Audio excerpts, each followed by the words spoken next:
ഏഷ്യയിലെ വിവിധ radio നിലയങ്ങളിലൂടെ Prince of peace എന്ന പ്രോഗ്രാമിലൂടെ അവതരിപ്പിക്കപ്പെട്ട അന്ത്യകാല ലക്ഷണങ്ങളും ബൈബിൾ പ്രവചനങ്ങളും എന്ന വിഷയത്തിന്റെ ചോദ്യോത്തര പ്രക്ഷേപണ പരിപാടികളാണ് നിങ്ങൾ കേൾക്കുവാനായിട്ട് പോകുന്നത്. ഈ പ്രോഗ്രാം നിങ്ങൾ കേൾക്കുന്നത് www.divinevoiceofchrist.org/ഇന്റർനെറ്റ് റേഡിയോ എന്ന ഇന്റർനെറ്റ് റേഡിയോ മാധ്യമത്തിലൂടെയാണ്. ഈ പ്രോഗ്രാം നിങ്ങൾക്ക് അനുഗ്രഹമായി തീരും എന്ന് ഞങ്ങൾ പൂർണ്ണമായിട്ടും വിശ്വസിക്കുന്നു. തുടർന്ന് ഈ പരിപാടിയിലേക്ക് നിങ്ങളെ സ്വാഗതം ചെയ്യുന്നു. ഞങ്ങളുടെ നമ്പറുകൾ ദയവായി ശ്രദ്ധിക്കുക. 9494144999 9495446029. ചരിത്രത്തിന്റെ ചുക്കാൻ ബൈബിൾ വെളിപ്പെടുത്തുന്ന ദൈവത്തിന്റെ കൈകളിലാണെന്നുമാണ് സാർ വളരെ കൺവിക്ഷനോടുകൂടെ ബോധ്യത്തോടുകൂടെ പറയുന്നതല്ലേ? അല്ലെങ്കിൽ എങ്ങനെയാണ് ഈ ബൈബിളിൽ പറഞ്ഞിരിക്കുന്ന പോലെ കാര്യങ്ങൾ നിവർത്തിക്കപ്പെടുന്നത്?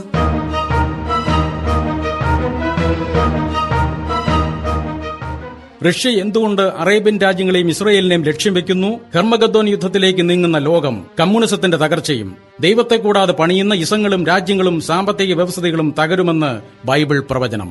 2 പതിറ്റാണ്ടുകൾ റേഡിയോ പ്രഭാഷണത്തിലൂടെ ഏഷ്യൻ കേൾവിക്കാർക്ക് സുപരിചിതനായ brother John Sebastian Puthuppally, brother John P തോമസുമായി നടത്തുന്ന ചോദ്യോത്തര പരിപാടിയുടെ പ്രക്ഷേപണ തുടർച്ച. റഷ്യയുടെയും അമേരിക്കയുടെയും സമ്പദ് വ്യവസ്ഥയിൽ ഒരെണ്ണത്തിന് പരാജയവും ഒരെണ്ണത്തിന് വളർച്ചയുണ്ടാകുന്നതിന്റെ അടിസ്ഥാന കാരണം ദൈവത്തെ വേണ്ട എന്ന് റഷ്യ പറയുകയും എന്ന തോന്നിവാസവും സകല മ്ലേച്ഛതയും കൊടികുത്തി വാഴുന്നുണ്ടെങ്കിലും അവിടെ ഒരു കൂട്ടം, ഒരു ചെറിയ ന്യൂനപക്ഷമെങ്കിലും ദൈവത്തെ മാനിക്കുന്നവരുണ്ട്. അതാണ് അമേരിക്കയുടെ അനുഗ്രഹത്തിന്റെ ലക്ഷണമെന്നാണ് പറയുന്നതല്ലേ? അതെ, തീർച്ചയായിട്ടും അങ്ങനെ തന്നെയാണ്.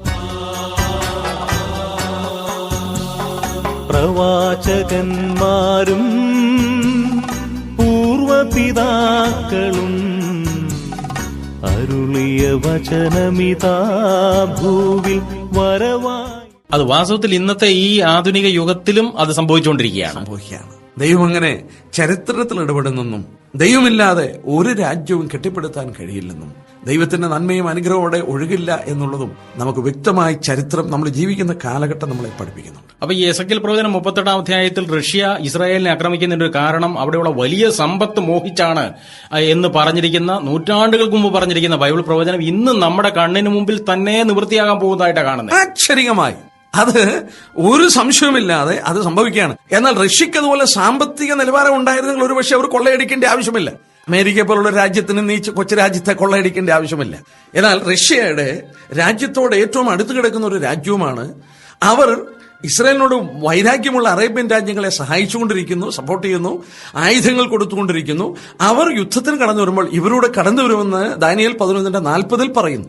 പക്ഷെങ്കിൽ അറേബ്യൻ രാജ്യങ്ങൾക്കൊരു അബദ്ധം പറ്റും. അതെന്താണ് ആ അബദ്ധം? ദാനിയേൽ പ്രവചനം 14-ാം അധ്യായം എടുത്താട്ടെ. ദാനിയേൽ പ്രവചനം 11-ാം അധ്യായം, അതില് വടക്കേ ദേശത്തിലെ രാജ്യം എന്ന് പറയുന്നത് റഷ്യയുടെ സൈന്യമാണെന്ന് നമ്മൾ നേരത്തെ ചിന്തിച്ചു. ആ വാക്യം നോക്കിയാട്ടെ, 11:40 തൊട്ട് താഴോട്ട് ചെറുക വായിച്ചാൽ മതി, നമുക്കത് മനസ്സിലാകും. നോക്ക്, പിന്നെ അന്ത്യകാലത്ത് തെക്കേ ദേശത്തിലെ രാജാവ് അവനോട് എതിർത്തുമുട്ടും. അത് ഈജിപ്തിന്റെ നേതൃത്വത്തിലുള്ള അറേബ്യൻ രാജ്യങ്ങൾ. ഓ, അത് ശരി. വടക്കേ ദേശത്തിലെ രാജാവ്, നമ്മളിപ്പോൾ ചിന്തിച്ചുകൊണ്ടിരുന്ന വടക്കേ ദേശം, അതായത് റഷ്യ അല്ലേ? അതെ. രഥങ്ങളോടും കുതിരച്ചേവകരോടും വളരെ കപ്പലുകളോടും കൂടെ ചുഴലിക്കാറ്റ് പോലെ അവന്റെ നേരെ വരും. ശ്രദ്ധിച്ച് ഇനി അടുത്ത വായിച്ചു. അവൻ ദേശങ്ങളിലേക്ക് വന്ന് കവിഞ്ഞ് കടന്നു പോകും. അവൻ മനോഹര ദേശത്തിലേക്കും കടക്കും. 10,000 പേർ ഇടറി വീഴും. അടുത്ത വാക്യം, എങ്കിലും ഏദോമും മൂവാബും അമ്മോന്യ ശ്രേഷ്ഠന്മാരും അവന്റെ കയ്യിൽ നിന്ന് വഴുതി പോകും. അടുത്ത വായിച്ചാട്ടെ. അവൻ ദേശങ്ങളുടെ നേരെ കൈനീട്ടും. ദേശങ്ങളുടെ നേരെ കൈനീട്ടും. മിസ്രയീം ദേശവും ഒഴിഞ്ഞു പോകയില്ല. എന്ന് പറഞ്ഞാൽ ആരെ സഹായിക്കാനാ വന്നത്? മിസ്രയീം ദേശം എന്ന് പറയുന്നത് ഈജിപ്റ്റ്.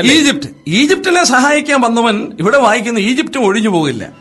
അവൻ പൊന്നും വെള്ളിയുമായ നിക്ഷേപങ്ങളെല്ലാം മിസ്രയീമിലേക്ക് മനോഹര വസ്തുക്കളെയും കൈവശമാക്കും. ലൂബിരും കൂശരും അവന്റെ അനുചാരികളായിരിക്കും. അവിടെ നിന്ന് നമ്മളൊന്ന് ശ്രദ്ധിച്ചാട്ടെ, ഈ ഈജിപ്തിനെ സഹായിക്കാൻ വരുന്ന ഇവരെയും പിടിച്ചെടുക്കും. ഓ, അത് ശരി. അപ്പോഴാണ് ഇവിടെ ചോദിക്കുന്നത്, നീ കൊള്ളയിടുവാനാണോ വന്നത്? മറ്റ് രാജ്യങ്ങൾ ചോദിക്കുന്ന ചോദ്യമാണ് എസെക്കിയേൽ 38:13. ഇസ്രായേലിന് എതിരെ വരുന്നു എന്നുള്ളത് ശരിയാണെങ്കിൽ തന്നെയും മറ്റ് അറബി രാജ്യങ്ങളെയും അവർ കൊള്ളയിടുകയാണ്. കഴിഞ്ഞകാല ചരിത്രങ്ങൾ അത് പഠിപ്പിച്ചിട്ടുണ്ട്. ഇത് വീണ്ടും ആവർത്തിക്കപ്പെടും. ഈ ബൈബിൾ പ്രവചനത്തിന്റെ വെളിച്ചത്തിലുള്ളൊരു വിലയിരുത്തലാണ്, അതല്ലേ? ബൈബിൾ പ്രവചന വെളിച്ചത്തിൽ നമ്മൾ മനസ്സിലാക്കേണ്ട ഒരു സത്യമാണ്. അങ്ങനെ അവസാനമായിട്ട് റഷ്യ ആക്രമിച്ച് ഇസ്രായേലിന് നേരെ രാജ്യങ്ങൾ കടന്നു വരുന്നത് അർമഗദോൻ യുദ്ധത്തിന്റെ ആരംഭമാണ്. ഏതാണ്ട് 3.5 വർഷം നീണ്ടു നിൽക്കുന്ന യുദ്ധത്തിന് അന്ത്യം കുറിക്കുന്നത് യേശുക്രിസ്തു മടങ്ങി വന്നുകൊണ്ടാണ്. അപ്പോൾ ബൈബിൾ പ്രവചനത്തിന്റെ വെളിച്ചത്തിൽ റഷ്യയുടെ മേധാവിത്വത്തിൽ മറ്റ് രാജ്യങ്ങൾ, അറബ് രാജ്യങ്ങൾ ഇസ്രായേലിനെതിരെ വരും. അവസാനത്തെ യുദ്ധം അവിടെ തുടങ്ങുകയാണ്. ദാനിയേൽ 11:40 നമ്മൾ എടുത്തു വായിച്ചാൽ 40 തൊട്ടുള്ള വാക്യങ്ങളിൽ ആ യുദ്ധം ഏത് ഗതിയിൽ നടക്കുന്നുവെന്ന് ദൈവം നമുക്ക് വരച്ചു തന്നിട്ടുണ്ട്. ഒരു ചിത്രമാണ് അത്. ശരി. ഇവിടെ ഒരു സത്യം മനസ്സിലാകുന്നു. ദൈവമില്ലാതെ പടുത്തുയർത്തുവാനായിട്ട് ശ്രമിച്ച കമ്മ്യൂണിസം തകർന്നുപോയി.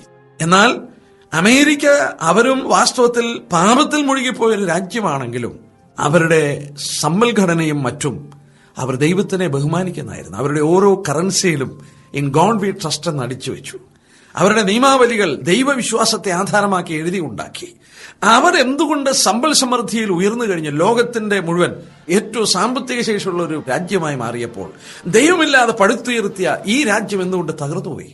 സാധാരണ ഈ അമേരിക്കയുടെ സമ്പൽ സമൃദ്ധിയെക്കുറിച്ച് വിലയിരുത്തുമ്പോൾ ഒരു ആവറേജ് ഒരു മനുഷ്യനെ സംബന്ധിച്ചും മനസ്സിലാക്കി വെച്ചിരിക്കുന്ന കാര്യം, ബൂർഷ്വ മുതലാളികൾ അവരുടെ എക്സ്പ്ലോയിറ്റേഷൻ കൊണ്ട് ഇങ്ങനെ മുതലാളിത്ത രാജ്യങ്ങൾ പടുത്തുയർത്തപ്പെടുന്നു, അവരിങ്ങനെ കൊഴുത്തു വളരുന്നു എന്നുള്ള ചിന്തയാണ് പൊതുവെ അറിയുന്നത്. അങ്ങനെ ധരിക്കുന്നുവെങ്കിലും ഇന്ന് റഷ്യയിലും അതേ പാറ്റേണിലോട്ട് അവരുടെ ഭരണങ്ങൾ മാറ്റിയില്ലേ? വാസ്തവത്തിൽ അതുകൊണ്ടായിരിക്കുമല്ലോ സോവിയറ്റ് റഷ്യ മാത്രമല്ല മറ്റ് ചൈനയിൽ എന്ത് സംഭവിച്ചിരിക്കുന്നു? ചൈനയിലെ കമ്മ്യൂണിസമാണോ ഇന്ന് നടക്കുന്നത്, ക്യാപിറ്റലിസമാണോ നടക്കുന്നത്? വാസ്തവത്തിൽ ആത്മാർത്ഥമായിട്ട് വിലയിരുത്തി കഴിഞ്ഞാൽ ക്യാപിറ്റലിസത്തിന്റെ കൊടികുത്തി വാഴുന്ന ഒരവസ്ഥയാണ്. അങ്ങനെയാണ് ആ രാജ്യം വീണ്ടും പുരോഗതിയിലേക്ക് വന്ന ലോകത്തിൽ അവരുടെ സമ്പത്തിന്റെ ആധിപത്യം ലോകത്തിന് അനുഭവപ്പെടാനായിട്ടിടയായി മാറിയത്. അതുകൊണ്ടായിരിക്കും ഒരുപക്ഷെ നമ്മുടെ മുൻ ബംഗാൾ മുഖ്യമന്ത്രി, ബഹുമാനപ്പെട്ട മുഖ്യമന്ത്രി ജ്യോതിബാസു പറഞ്ഞത് കമ്മ്യൂണിസ്റ്റുകാരെ ഈ സൈദ്ധാന്തികമായ പിടിവാശിയൊക്കെ ഉപേക്ഷിക്കണം എന്ന് അദ്ദേഹം പറഞ്ഞതായിട്ട് കേട്ടിട്ടുണ്ട്. അപ്പൊ സാറ് പറയുന്നത് ഈ റഷ്യയുടെയും അമേരിക്കയുടെയും സമ്പദ് വ്യവസ്ഥയിൽ ഒരെണ്ണത്തിന് പരാജയവും ഒരെണ്ണത്തിന് വളർച്ചയുണ്ടാകുന്നതിന്റെ അടിസ്ഥാന കാരണം ദൈവത്തെ വേണ്ട എന്ന് റഷ്യ പറയുകയും എന്ന തോന്നിവാസവും സകല മ്ലേച്ഛതയും കൊടികുത്തി വാഴുന്നുണ്ടെങ്കിലും അവിടെ ഒരു കൂട്ടം, ഒരു ചെറിയ ന്യൂനപക്ഷമെങ്കിലും ദൈവത്തെ മാനിക്കുന്നവരുണ്ട്. അതാണ് അമേരിക്കയുടെ അനുഗ്രഹത്തിന്റെ ലക്ഷണമെന്നാണ് പറയുന്നല്ലേ? അത് തീർച്ചയായിട്ടും അങ്ങനെ തന്നെയാണ്. മാത്രമല്ല, നമ്മൾ ശ്രദ്ധിച്ചാൽ സോവിയറ്റ് റഷ്യ ഇസ്രയേലിനെ വളരെ ഉപദ്രവിച്ചു. ചരിത്രത്തിൽ ഹിറ്റ്ലർ കൊന്ന പോലെ തന്നെ അവരും ഒരുപാട് പേരെ കൊന്നു. ഇന്നും അവർ ഇസ്രയേലിനെതിരാണ്. എന്നാൽ അമേരിക്ക ഇസ്രയേലിനെ സഹായിക്കുന്ന, തുണയ്ക്കുന്ന ഒരു രാഷ്ട്രമായി നിൽക്കുന്നു. ദൈവം അബ്രാഹാമിനോട് പറഞ്ഞില്ലേ, നിന്നെ അനുഗ്രഹിക്കുന്നവരെ ഞാൻ അനുഗ്രഹിക്കും, നിന്നെ ശപിക്കുന്നവരെ ഞാൻ ശപിക്കും. അത് വാസ്തവത്തിൽ ഇന്നത്തെ ഈ ആധുനിക യുഗത്തിലും അത് സംഭവിച്ചുകൊണ്ടിരിക്കുകയാണ്.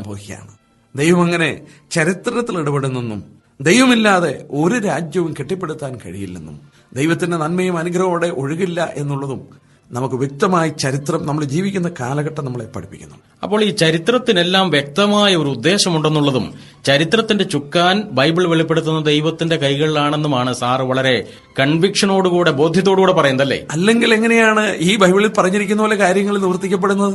തീർച്ചയായിട്ടും ഈ വായിച്ചു കേട്ട വാക്യങ്ങളുടെ വെളിച്ചത്തിൽ ദൈവം ലോകചരിത്രത്തിന്റെ പിന്നിൽ വളരെ വ്യക്തമായ കരുകൾ നീക്കുന്നു. ദൈവത്തിന്റെ ലക്ഷ്യത്തിലേക്കാണ് ലോകചരിത്രം കുതിക്കുന്നത് എന്ന് നമുക്ക് വ്യക്തമായിട്ട് മനസ്സിലാക്കാം.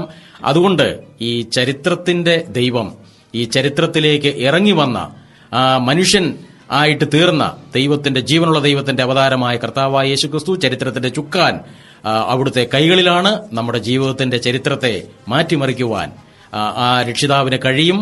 ലോക ചരിത്രത്തെ AD എന്നും BC എന്നും മാറ്റിമറിക്കാൻ കഴിഞ്ഞെങ്കിൽ സാറ് പരിചയപ്പെടുത്തുന്ന ഈ കർത്താവായ യേശുക്രിസ്തുവിന് ഏത് വ്യക്തിയുടെയും ജീവിതത്തെ തന്നെ, പഴയ ജീവിതത്തെ പുതിയ ജീവിതമായി രൂപാന്തരപ്പെടുത്തുവാൻ, വാസ്തവം പറഞ്ഞു കഴിഞ്ഞാൽ ഈ വിപ്ലവാശയക്കാര് പറയുന്ന മുദ്രാവാക്യം, ആ വലിയ ആന്തരികമായ വിപ്ലവം കൊടുക്കുവാനായിട്ട് കർത്താവായ യേശുക്രിസ്തുവിന് അധികാരവും അവകാശവുമുണ്ട്. അവിടുന്ന് ജീവിക്കുന്ന രക്ഷിതാവാണ് എന്ന് ഞാൻ ഈ പ്രഭാഷണത്തിൽ നിന്ന് മനസ്സിലാക്കുന്നു. ആ നിലയിൽ ഞങ്ങളുടെ കേൾവിക്കാർക്ക് കർത്താവായ യേശുക്രിസ്തു മുഖാന്തരം പഴയ ജീവിതത്തിന്, പരാജയപ്പെട്ട ജീവിതത്തിന്, പാപജീവിതത്തിന് ഒരു വിപ്ലവകരമായ പരിവർത്തനം, യേശുക്രിസ്തു എനിക്ക് വേണ്ടി മരിച്ചു, എന്റെ രക്ഷകൻ അവിടുന്നാണ് എന്ന് പറഞ്ഞുകൊണ്ട് ജീവിതത്തിലേക്ക് കർത്താവിന് സ്വാഗതം കൊടുക്കുമ്പോൾ ആ പരിവർത്തനത്തിന് വിധേയപ്പെടുവാൻ ഞങ്ങളുടെ എല്ലാ കേൾവിക്കാർക്കും ദൈവം കാരണമാക്കി തീർക്കട്ടെ എന്ന് ഞങ്ങൾ ആശംസിക്കുന്നു. കർത്താവായ യേശുക്രിസ്തുവിന്റെ നാമം ഇന്നും എന്നേക്കും വിജയിക്കുമാറാകട്ടെ. പണം കൊടുത്താൽ ആഹാരം വാങ്ങാം, ആ പണം കൊടുത്താൽ ആത്മമന്ന ലഭിക്കുമോ? പണം കൊടുത്താൽ മണിമേട വാങ്ങാം, ആ മണിമേടയിൽ ശാശ്വതമായി വാഴുമോ? ആത്മമന്ന വേണമോ? നിത്യ നിത്യഭവനം വേണമോ, ആത്മമന്ന വേണമോ, നിത്യഭവനം വേണമോ, രക്ഷിതാവിനരികിൽ നീ വാവാ, യേശുവിനരികിൽ നീ വാവാ, രക്ഷിതാവിനരികിൽ നീ വാവാ, യേശുവിനരികിൽ നീ വാവാ. പണം കൊടുത്ത് പലതും നേടും മനുഷ്യ, നീ പണം കൊടുത്താൽ ഉലകിലെന്നും വാഴുമോ? എന്നാൽ ദൈവം മനുഷ്യന്റെ ചരിത്രത്തിൽ ഇടപെടാൻ പോകുന്ന ഒരു ദിവസമുണ്ട്. ആ ദിവസത്തിന് കൊടുത്തിരിക്കുന്ന പേരാണ് the day of the Lord, യഹോവയുടെ ദിവസം. ശരി. ആ ദിവസത്തിൽ സംഭവിക്കുന്ന 1-2 വാക്യം ഞാനൊന്ന് വായിച്ചു കേൾപ്പിക്കാം. യെശയ്യാ പ്രവചനം 28-ാം അധ്യായത്തിന്റെ 22-ഉം 23-ഉം വാക്യം നോക്കാം. അതായത് ഈ കർത്താവിന്റെ ദിവസത്തിൽ ദൈവം മനുഷ്യചരിത്രത്തിൽ ഇടപെടുന്ന കാലഘട്ടത്തെ കുറിച്ചുള്ള ഈ പ്രവചനമാണോ? അതെ, അതാണ് വായിക്കാൻ പോകുന്നത്. ഓക്കെ. ആ ദിവസത്തെ കുറിച്ച് പറഞ്ഞിരിക്കുന്നത് സർവ്വഭൂമിയിലും വരുവാൻ നിർണയിച്ചിരിക്കുന്ന ഒരു സംഹാരത്തെക്കുറിച്ച് ഞാൻ സൈന്യങ്ങളുടെ യഹോവയിങ്കൽ നിന്ന് കേട്ടിരിക്കുന്നു. ചെവി തന്ന് എന്റെ വാക്ക് കേൾപ്പീൻ, ശ്രദ്ധ വെച്ച് എന്റെ വചനം കേൾപ്പീൻ. നിൽക്കൂ ജനമേ, ശ്രവിക്കൂ. യൂട്യൂബിൽ വിലാസം John Sebastian and John B Thomas channel. Visit our website www.peaceministry.org. God bless you.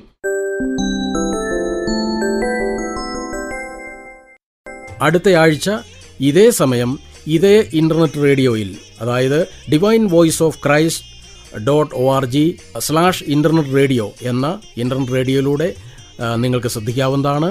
മറക്കാതെ ഈ പ്രോഗ്രാം അടുത്തയാഴ്ച ഇതേ സമയം ഇതേ ഇന്റർനെറ്റ് റേഡിയോയിൽ കേൾക്കുവാൻ നിങ്ങളെ ഞങ്ങൾ ഹാർദവമായി സ്വാഗതം ചെയ്യുകയാണ്. ദൈവം നിങ്ങളെ അനുഗ്രഹിക്കുമാറാകട്ടെ.